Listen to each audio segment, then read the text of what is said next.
Today's episode, I'd like to start off with a small correction. In one of my previous episodes, I said that I recommend staying away from expert sites, about Magic the Gathering, and to stay away from Reddit, all the Magic-related subreddits.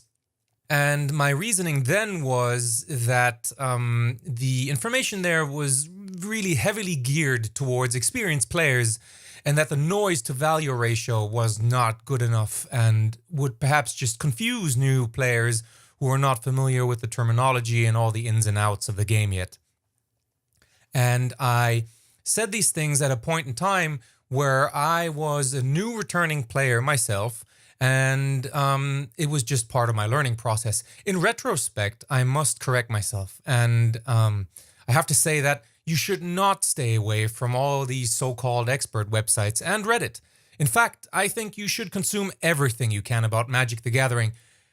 You will be confused and you will hear terms, strategies, and card names that you've never heard of, and you will struggle to find the context and all the information you're consuming, but do not let yourself be discouraged by this. Learning Magic is a slow but steady process. I have figured this out by myself quite recently, and me being smarter now than I was a couple of weeks ago has resulted from me trying to consume everything. Regardless of whether I understand or not, I tried to consume everything I could and learn step by step as I go along with patience.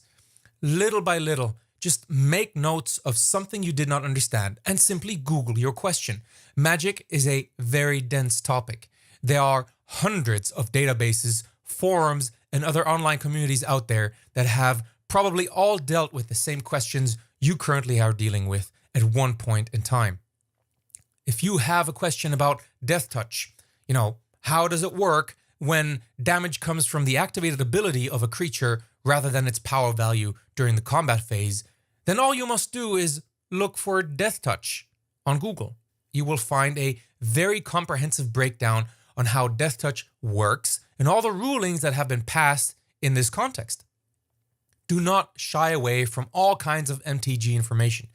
All information is good information. Watch all the videos on YouTube. Read all the articles on MTG sites. Read all the subreddits and forums. The more you read, the more you learn. I'm not trying to say spend all your day reading absolutely everything. I'm just saying don't shy away from certain places because you think the information there is just for experts and it's too good for you or you won't understand. No.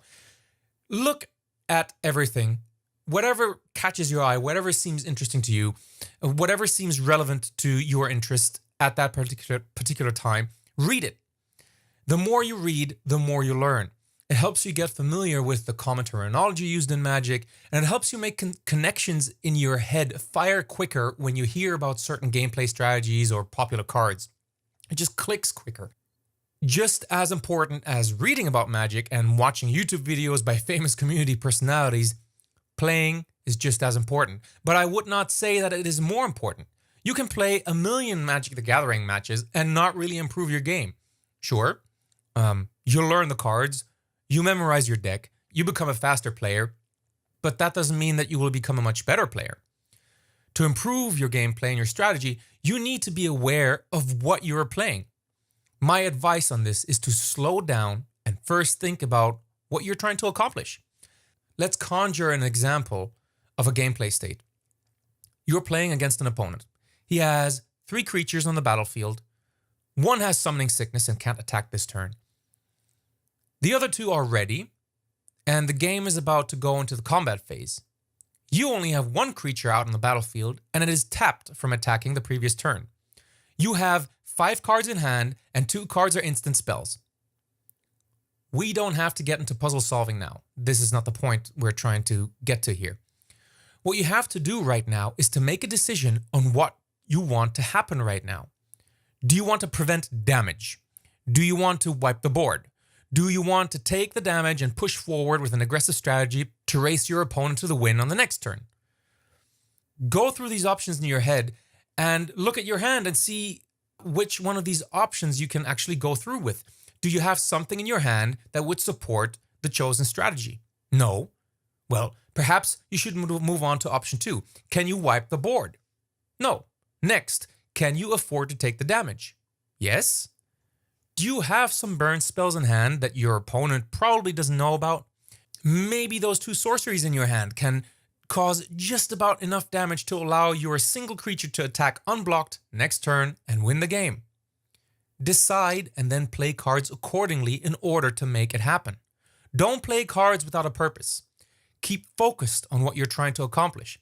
Take it step by step. Your first goal is to survive this round. Play towards this. Your next goal is to exploit the completely tapped out board state of your opponent. Play towards this. Don't just play cards because you can afford the mana cost for that card right now. Think about whether this card furthers your current objective. If not, then you probably should not play that card. At first, your objective-based strategies will be simple and maybe fail often. But what you are doing here is to train yourself to play focused and with a purpose in mind. Better strategies come from experience and from playing consciously. For right now, what you're doing is to train yourself to play with your brain instead of with your eyes. Don't just play what is available in front of you, play with purpose. You will not always be able to find a partner to practice with. For this reason, you should try to employ 2 methods that will at least substitute a partner without you wasting your time. One method is called goldfishing. The other method is called, well, playing against yourself. Goldfishing is when you play against a passive opponent. Nobody. The only deck on the table is your deck, and you are playing a regular game of Magic the Gathering with the exception that your opponent is not doing anything to stop you. This kind of play does a few things for you. 1. It helps you see whether your deck has an appropriate mana base. And 2. It helps you understand how long it takes you to get the deck's theme or key mechanic going. And 3. It helps you understand how long it would take you to win the game under goldfish circumstances and kind of builds a personal benchmark for you and your deck. What goldfishing also does is it helps you familiarize yourself with the deck. If you're a net decker, like me, and most of your decks are from the web, then you may have to first learn how your deck actually works and how it looks like when you get a hand dealt from that deck. Key to playing well is to know what's in your library and how to use it. Goldfishing will help you with that. You will become familiar with the activated abilities on cards, the reminder text, the costs of the cards, the key cards for your deck strategy, etc. Playing against yourself is like goldfishing, but now you are trying to add a component of resistance to the simulation. Yes, you run the risk of becoming biased and not 100% playing each side perfectly neutral and to its own best advantage. You should always strive to avoid this. However, it is going to happen at some point, and it is mainly due to the fact that you can see both hands and know what's coming. And while you are trying to balance both sides, your mind has started to form a win strategy for one of the hands. At this point, there's no going back. You will find it very difficult not to favor the side that you have a strategy for. You will allow the other side to make mistakes that you would normally not allow, and you're biased at that point, and I don't think it can be prevented. But that's okay. You're not supposed to become a Magic the Gathering AI opponent. The goal here is to test the deck against resistance. A situation where the goldfish has become a predator instead. This next step in deck awareness practice will uncover more problems your deck may have and will serve better in putting you into a situation where you must commit to a decision and play accordingly and deal with the consequences. And this kind of practice is how you can train yourself to constantly consider the options and stay focused on your objective. Now, okay, so much for playing against yourself. When playing with friends, there are more things you can do to ensure that you get better. So when playing with your friends, politely insist on playing with as much tournament rules as possible. Tournament rules are strict and enforce clean, organized play. It's not just the rules that are written in those little rule books that you get when you buy a new deck of Magic. None of that. There's a ton of rules, behavior regarding how to maintain your board state and all that kind of stuff. You'll find these rules online on the Wizards website. It trains you to maintain a proper board state. It teaches you about being responsible for your own triggers. This is yet another aspect of game awareness. Nobody but you are responsible for knowing when and which cards under your control trigger abilities. If you forget about a triggered ability on your card, your opponents are not required to retroactively accept that card's trigger. You have a card that does something when a new creature enters the battlefield. You forgot about this trigger. You already passed the turn to your opponent. Tough luck. Learn to be more aware. Make a mental note of this mistake and improve. If your group constantly allows retroactive correction of mistakes, you will not learn from your mistakes as quickly. With this kind of practice, you are working towards developing a certain attitude towards the game of Magic the Gathering. Part of having a good attitude towards this game is to treat it with respect. And by that I mean, part of treating Magic with respect is to think before you play and make the most educated decision you can now. When you play impulsively, without focus and without purpose, then you're just pretty much playing Uno. Another big part of good attitude is to not put too much expectation into winning all the time. Focus on trying to make the best play now, then deal with what follows. If you lose the match, immediately tell yourself that this is something positive because you have just learned something new. If you've been playing focused and with purpose, then you are very likely to be aware of some of the mistakes you've made that caused you to lose. And those mistakes have cost you the match. That is invaluable information to take away from this loss. You would not have learned this had you won the match. In fact, even though you may have walked away as the winner, you not have been any wiser. Unless you are sitting at the World Championships, at the final table, playing for the title and the check. Never get angry over a loss. This small adjustment to your attitude will also affect others. If you are positive, friendly, and know how to win and lose gracefully, other people will want to play with you again. They will remember you as a pleasant opponent, and your good attitude will become associated with your name in the community. If you want to finally stop playing against yourself only, then you should adopt this attitude as soon as possible. So now that we have covered training yourself to play focused and with good attitude, we need to get back to the material side of things. In a previous episode, I recommended that people go ahead and buy event decks. They are inexpensive, they have provenly good cards in them, and represent a watered-down but viable version of real competitive decks from previous set expansions. I still stand by this advice, but I would like to add a word of caution. In Magic the Gathering, you have a few different formats of play. You have Standard, you have the Modern format, you have Legacy, Vintage, Frontier, Commander, Pauper, Cube of all kinds, Limited, Tiny Leaders, and a few more obscure ones that are also valid but don't get much exposure. The most prominent of formats are currently Standard, Modern, Commander, and Limited, and I am not taking this from any specific statistics. It's just, if you're out on Twitter a little bit and you follow all these different Magic the Gathering accounts, what they're talking about, and then, it would seem that Standard, Modern, Commander, and Limited are the formats that get mentioned the most. Limited is so different from the others that I'm not going to cover it here and will rather dedicate another video to it next week. For the purpose of this video, we are going to have a very, very quick look at Standard, Modern, and Commander. To simplify it real quick, and this is really simplified, Standard is the most current format. It includes cards from the most recent set expansions, with cards ranging back a few years in age. As new expansions get added, older ones cycle out from this block from this group of expansions that are accepted in Standard. So this is what they call a rotating format. And Modern is what is called an eternal format. Cards ranging back from about 52 sets ago, and that's a long time, up to cards printed in the most recent expansion. They're all included in Modern. They're all legal to be played in Modern. This gives Modern a much bigger pool of cards than Standard.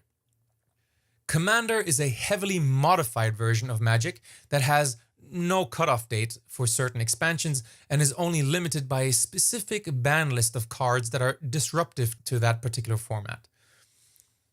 We are not going to evaluate right now each format and give it grades. I am mentioning them only because of their relevance to you when you buy event decks. And this is why I'm mentioning these formats at all. Wizards of the Coast have not printed event decks in quite some time now. And when you buy an event deck right now, you will buy old cards. A deck that contains cards that would not be legal in standard play.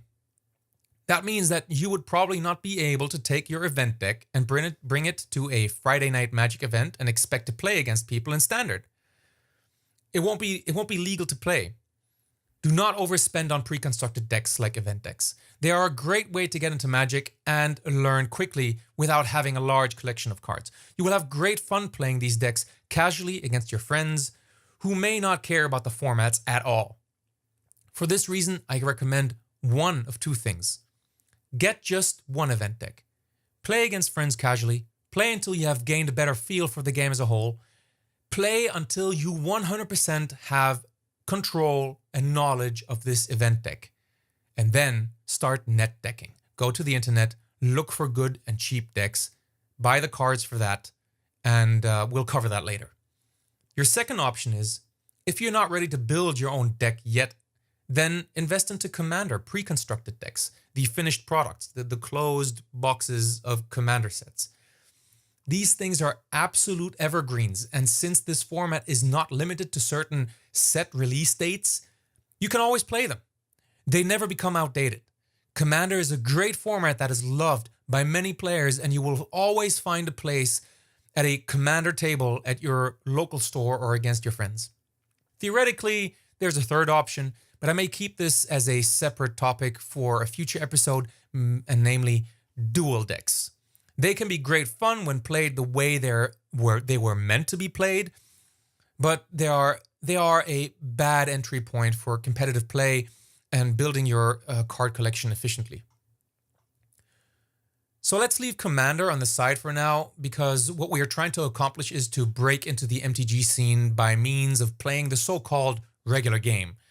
The reason I recommend only buying one event deck is to avoid investing into decks with cards that may or may not be legal in the format of your choice. Imagine you bought 8 event decks at various prices ranging from, $15 to $115 or more. And suddenly you feel like you're ready to start playing Magic with a deck of your own creation. Kaladesh was just released and you want in on the action. Except, none of your cards are legal in Standard. You have already invested hundreds of dollars into those event decks and they are now 80% useless to you. The number one way to get into any Magic format on a budget is by building budget Magic decks. If you know the right places, you can build a decent Magic deck for just $8 and still have it be a better deck than your $25 event deck, which is full of illegal cards anyways. The Magic the Gathering community is blessed with a few personalities that have done a lot to make the game approachable, easy to get into, and easy on the wallet without forcing you to play with bad cards. At this point, I'm just going to name a few of those people and their respective websites. All you have to do is to go and have a look, pick a budget range you can afford, and find a deck that falls within your capabilities.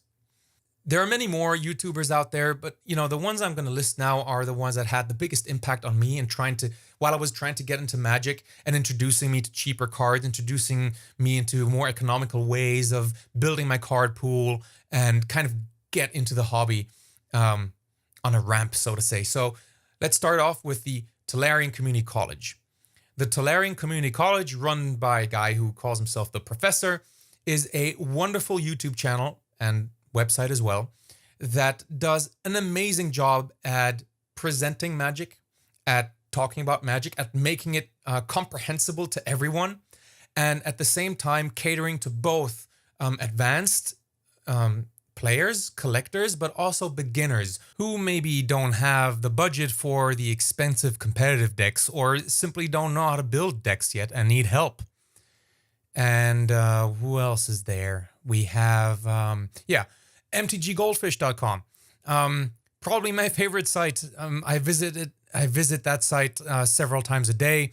It's run by awesome people.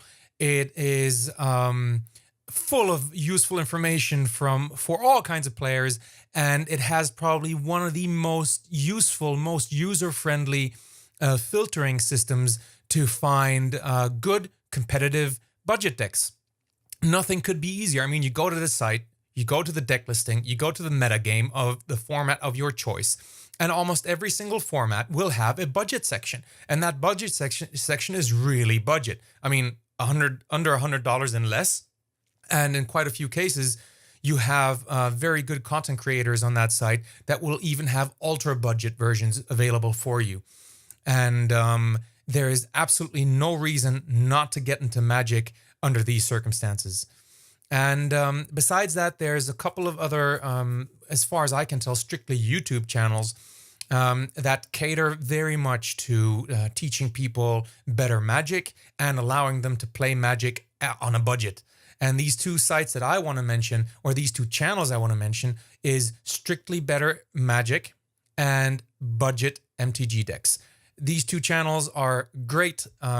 They helped me a lot when I was just starting out, and all these together should be a large pool of deck and card information to help you get into Magic in the format that you want to play in with a budget and still not get your ass kicked at every FNM. So yeah, have a look. And again, there are, of course, many other excellent websites and YouTubers out there, but these are the ones that have exceptionally good budget Magic options for everyone. So yep, that's it for this episode. It's been a bit longer. I tried to write this thing out as a script so that I don't ramble too much. I ended up rambling anyways, and this thing is now running at close to 25 minutes. I believe that's a little bit too long. I'm surprised and thankful if you're still here listening.